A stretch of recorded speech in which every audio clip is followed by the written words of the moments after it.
cijele žitarice nisu dobile prazne klijenata i cijele žitarice nisu dobile opet ne možete iz njih dobiti ono što bi trebali dobiti. Znači makrobiotičari se ne bi složili da nema klijenata u žitaricama, pogotovo ovima bez slučajna, ne znam, moja ali, znači, vi tih namirnica ne možete dobiti nutrijente ako prije toga niste potaknuli proces klijenja, jer se procesom klijenja, znači, neutraliziraju sve kemikalije koje imaju same po sebi, da bi vi dobili sve te nutrijente. Druga stvar što se događa, zapravo te sve namirnice procesom klijenja pretvaraju u povrće. Sve su, znači, započinje raspravljanja, šećeri se rastavljaju, masnoće se rastavljaju, proteini se rastavljaju s malima kiseline i sad s time se te namirnice lakše probavljaju. Nema? S druge strane, znači, sve te namirnice imaju i lecitine, to su jedni spojevi, za koje kakva krvna grupa ima svoj specifičan, kada je stručno odlučnik, gdje se pojavljaju neki antigeni i izazivaju blaže ili jače alergijske reakcije. Zato su, znači, i žitarice, makunarice, sjemenice, orašasti plodovi kriju da bi se smanjila ta alergijska reakcija. Znači, oni ne morate vi tu alergijsku reakciju vidjeti. To znači može biti u vašem tijelu, to može biti loš osjećaj, umor, nadtost, bilo šta što nešto može povezati konkretno namirnicu, može biti čisto neki psihološki efekt. Znači, bilo šta se može povezati, znači ako namirnica koja je na kraju ne izazove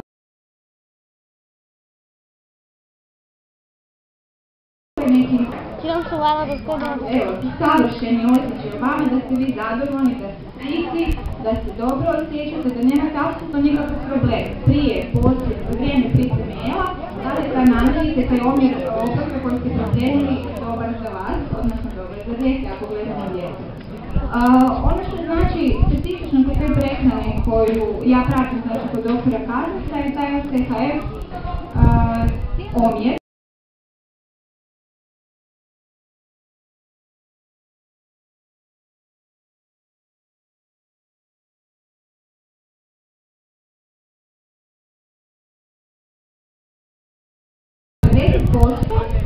Namirnica na tanjuru trebalo bi biti izvor masnoće. 20 do 30% je tu razlika ugljikohidrata i proteina i to jako ovisi o individualnoj, to je znači 99% populacije. Ima naravno iznimaka, uvijek neki mogu živjeti isključivo na ugljikohidratima. Ima ljudi koji jedu, kako ne znam, neki su probavali pa jedu samo naranđe kroz jedan duži period. I kod njih to funkcionira, ali to je vrlo jedan mali postotak, znači za većinu populacije, znači taj omjer, 50% namirnica koji su izvor masnoća, orasi, ali tu opet treba gledati, orašasti plodovi su 80:20, znači 80% masnoća, 20% proteina. Uglavnom, znači treba složiti tanjur na taj način.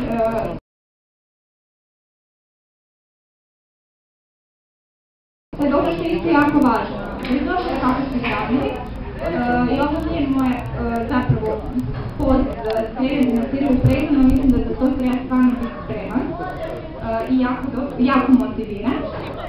Ono što je moja preporuka je zapravo da izvučete neke informacije i da se krenete odgovorno ponašati i da imate taj osjećaj odgovornosti prema svojim postupcima, prema djeci i da pokušate koliko god je moguće u vašim okvirima, u vašoj situaciji složiti jelovnicu da to djetetu odgovara jer je to dobro za njegov rast i razvoj.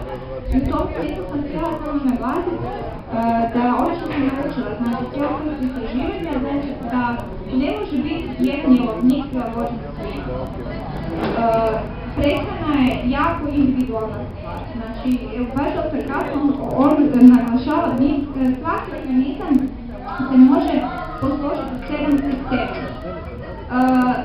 Jedan od njih je recimo krvna grupa, jedan je na način kako bi metabolitam, da li brže oksidira, sporije oksidira, na način kako, znači, vjerojatno ste čuli da li je namirnica ima, da li je lužnjaka ili alkalna, kakvu reakciju izaziva organizmu. Ono što sam naučila iz tog istraživanja je zapravo da se uopće nije to svaki organizam, znači na istu namirnicu može različito reagirati. Znači, na primjer, jedan tip organizma će na magneziji odreagirati alkalnom reakcijom, neki organizam će odreagirati kiselom reakcijom. Znači, vidite kako se tip organizma da bi se tome prilagoditi. No, to je nešto što se dobiva istraživanjem, to niko ne može reći. Znači, nešto morate iz svog iskustva, iz slušanjem svog organizma i svog tijela dobiti te najbolje omjere i te namirnice koje baš vama odgovaraju. Možete se, recimo, svaka namirnica ima, na primjer, hladi ili grije. Da li je, to se zove inače mikrobiologija. Tu se spajaju sve, kineska medicina, ayurveda. Znači, da li ste vi vatreni tip, da li ste proljetni tip, da li ste zimski tip, da li se vaš organizam više suši, da li se više zagrijava. Zapravo, toliki je niz, znači krvna grupa, koje namirnice vama odgovaraju i koje ne. Znači, ima 7 sistema i u svakom tom sistemu jedno 3 podsistema u kojem se vi možete naći. I sve to još posloženo po drugačijem prioritetu. Znači, vrlo smo individualne jedinke i na taj način da trebali gledati sebe i djecu i znači ne slušati preporuke koje su za svakog. Svaki mora kroz eksperiment, nažalost, ali tako je, mora si prilagoditi prehranu, znači koristi zapravo situaciju u kojoj se nalazi, mentalnu situaciju. Prilagoditi u prehranu i jednostavno kad se dobro osjećate zna da je to to. To opet nije to, jer ćete se vi opet naći u drugoj situaciji i opet ćete morati promijeniti prehranu. Znači, ono što vam ja želim reći, trebate osjećati tu odgovornost i trebate naučiti slušati svoj organizam da bi znali kroz neki duži period prilagođavati prehranu sami sebi. Evo, ne znam sad što se tiče naše sirove prehrane, vjerojatno neko ima pitanja kako se šta priprema i to ja sad ne bi, mislim da sam već odužila više nego što sam mislila, pa ne znam da li nekog baš konkretno nešto zanima kako se priprema i ne znam, kako olakšati nekom prelazak na sirovu prehranu i kako se nama, kako smo mi, znači mi nismo 100% na sirovoj prehrani, to da kažem. Znači, to sad već 3 godine je taj prelazak i to je više zbog praktičnih razloga. Sad ne znam da smo mi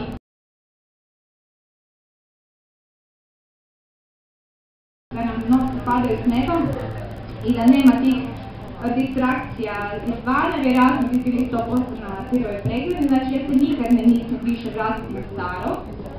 To mi uopće nije ni na kraj pameti, isključivo zbog osjećaja koji ta sirova prehrana stvara. Evo, za muške navače objasni kod je Ferrarija pređu na fiču formu. Tako to ne bi htjela sebi priuštiti, ne bi htjela ni djetetu. Tako da, znači, ono što savjet je znači da probate, nećete ni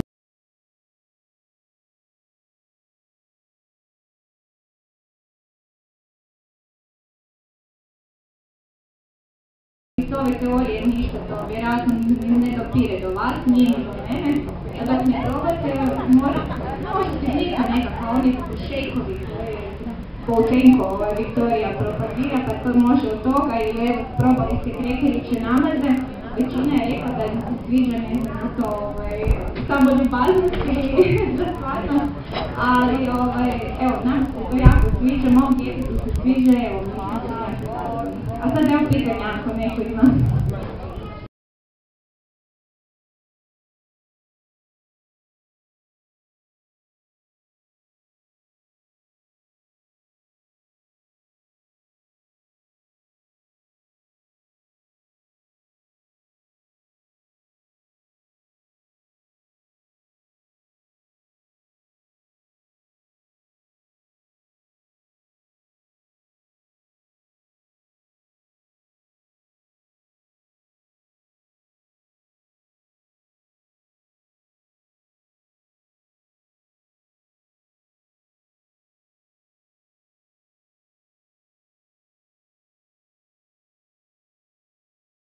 Proteini, novi studije znači pokazuju, koliko sam jako poznata, da se proteini životnosti u tijelu prve građana odnosno kristalina.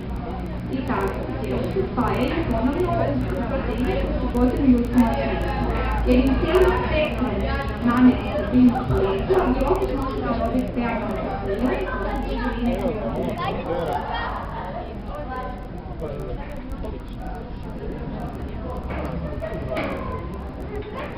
Pa evo, mi smo znači, evo 3 godine, smo striktno smanjili zbog tih probavnih problema, znači on je već 3 godine striktno na veganski prehrani i nema nikakve problema sa proteinima. Da, taj najviši put su nam najviši pokazali. Da, evo.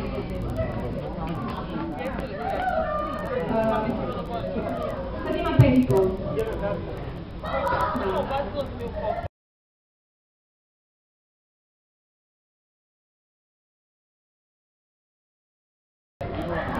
Zašto mislite da će uperte? Mislim, možda će biti smetnja u smislu da će htjeti druge stvari probati, ne, i veću slobodu i to, ali to mislim ne mogu utjecati na to.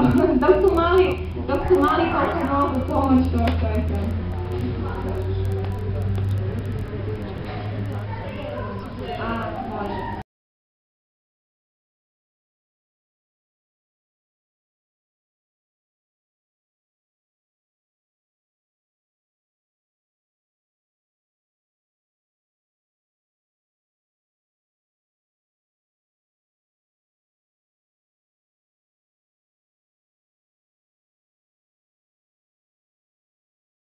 Može. Evo znači, evo sam sjetila, znači mi smo osnovali, evo prvi godina i pol negdje, udruga se zove Udruga za skrb djece s posebnim zdravstvenim potrebama.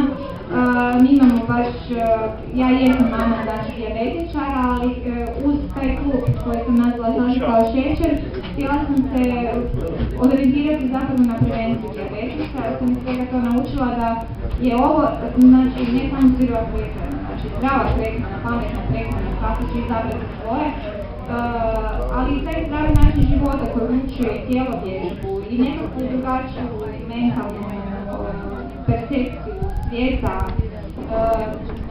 Znači, sve to ukupno na taj način mislim da možemo utjecati na prevenciju što komplikacija kod dijabetisa, a što na prevenciju oboljenja neke druge djece dijabetisa ili drugih bolesti, jer to su sve bolesti obilja koje se povezuju sa načinom života.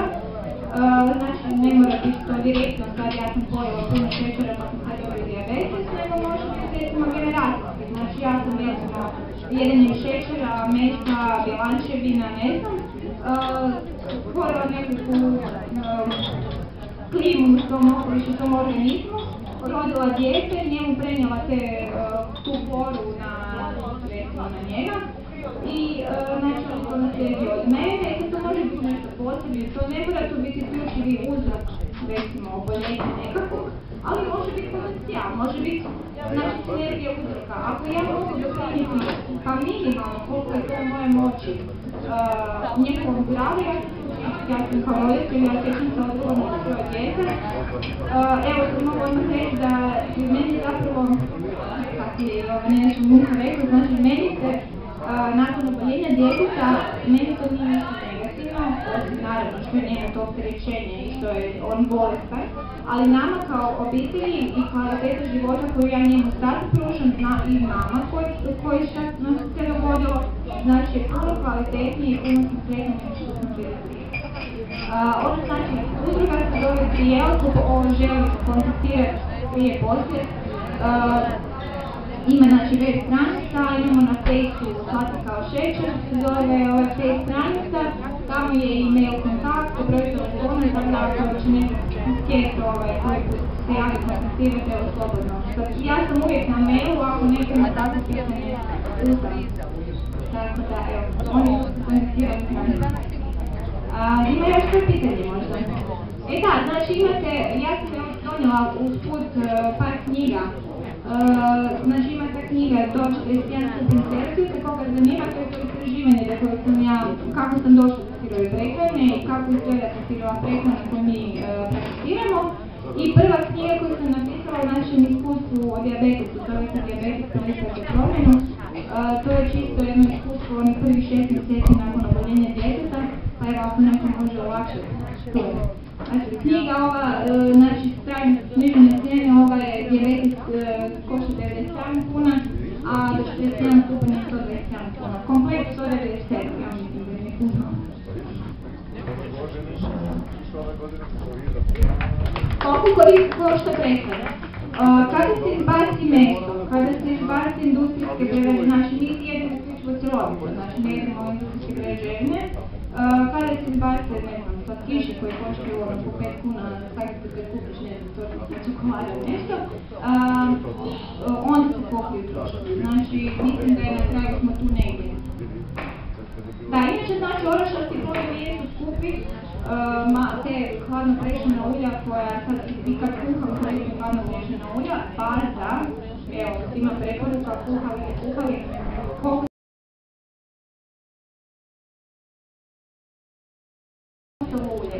kokosovo ulje, evo našla sam barem na 5 strana informaciju, jedino je koja se ne mijenja, znači ne stvaraju minimogeni bojevi i jedino koja se preporuča kod pršine kuhanja. Ako ne kuhaju u prehranu, uvesti kokosovu kuhinju. Tako da to je skupo, ali na kraju se isplati ako ništa skupo i što se tiče zdravlja, nemaš poslije kupovanja lijekova, dok obilaženja doktora i sl. Evo, još neko pitanje? Hvala ti, Zrinka, jako puno i svaki onaj ko bude imao kako pitanje, ima tvoje kontakte, tako, udruga Trijeru i se javi nama i sve će biti jako drago da odgovoriti na pitanje. Da, evo. Da.